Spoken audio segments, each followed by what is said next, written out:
IPL প্রেমীদের জন্য বড় খবর, অবশেষে পুরো সূচি ঘোষণা করে দিল ভারতীয় ক্রিকেট বোর্ড। আর সেই সূচিতে স্পষ্ট কবে কবে মাঠে নামছে আমাদের প্রিয় দল কেকেআর। আজকের ভিডিওতে আমরা জানাবো কেকেআর এর পুরো ম্যাচের সূচি, কোন ম্যাচ কোথায় আর কোন সময় খেলবে দল। চলুন তাহলে শুরু করা যাক। এবারের আইপিএল শুরু হচ্ছে 28শে মার্চ থেকে। প্রথম ম্যাচে মুখোমুখি হবে সানরাইজ হায়দ্রাবাদ এবং আরসিবি। মোট 70টি ম্যাচ। গ্রুপ পর্ব শেষ 24শে মে। 10টি শহরে ম্যাচ অনুষ্ঠিত হবে। তবে এবারে আইপিএলে থাকছে না কোনো উদ্বোধনী অনুষ্ঠান, এটাও আগে জানিয়ে দিয়েছিল বোর্ড। কেকেআর এর প্রথম ম্যাচ 29শে মার্চ, প্রতিপক্ষ মুম্বাই ইন্ডিয়ান্স। এই ম্যাচ হবে ওয়াংখেড়ে স্টেডিয়ামে। এরপর টানা 3টি ম্যাচ নিজেদের ঘরের মাঠে খেলবে, মানে ইডেনে। 2 এপ্রিল প্রতিপক্ষ সানরাইজ হায়দ্রাবাদ, 6 এপ্রিল প্রতিপক্ষ পাঞ্জাব কিংস এবং 9 এপ্রিল প্রতিপক্ষ হল লখনৌ সুপার জায়ান্টস। এই 4টি ম্যাচের সূচি আগেই ঘোষণা করা হয়েছিল।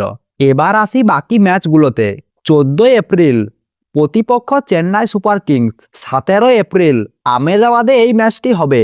প্রতিপক্ষ হলো গুজরাট টাইটান্স। এরপর আবার ঘরের মাঠে ফেরা।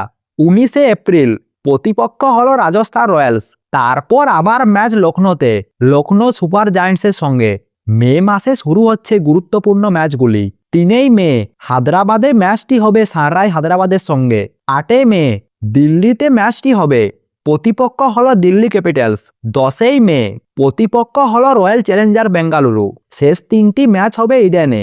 16 মে প্রতিপক্ষ গুজরাট টাইটান্স, 23 মে প্রতিপক্ষ মুম্বাই ইন্ডিয়ান এবং 24 মে প্রতিপক্ষ দিল্লি ক্যাপিটালস।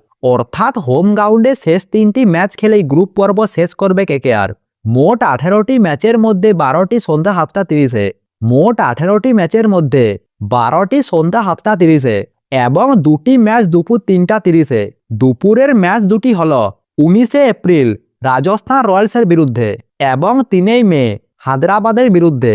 খেয়াল করার মতো একটি গুরুত্বপূর্ণ বিষয়, 19শে এপ্রিল থেকে 16 মে পর্যন্ত ইডেনে কোনো ম্যাচ নেই, কারণ এই সময় পশ্চিমবঙ্গে বিধানসভা নির্বাচন। 23 ও 29শে এপ্রিল ভোট এবং 4 মে ফল প্রকাশ। এই কারণে এই সময়সূচি ফাঁকা রাখা হয়েছে। সব মিলিয়ে এবার আইপিএলে কেকেআর এর সূচি বেশ চ্যালেঞ্জিং।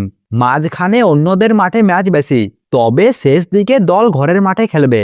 এখন দেখার অজিঙ্ক্য রাহানের নেতৃত্বে দল কতটা ভালো পারফরমেন্স করতে পারে।